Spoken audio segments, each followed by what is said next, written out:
సర్వమంగళ స్వరూపంతో ఉంటాడాయన. ఉండి అన్ని ప్రాణులకు కూడా విశేషమైనటువంటి ఉపకారం చేస్తూ ఉంటాడు.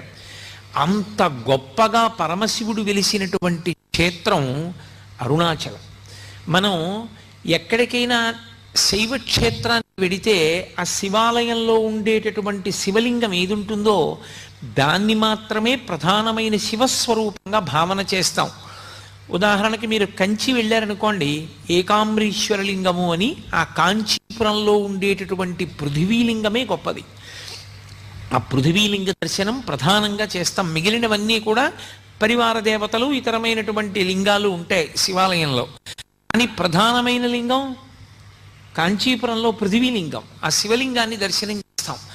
అరుణాచల క్షేత్రం దగ్గరికి వచ్చేటప్పటికి మాత్రం ఒక్కడే శివుడు అరుణాచలంలో ఉన్న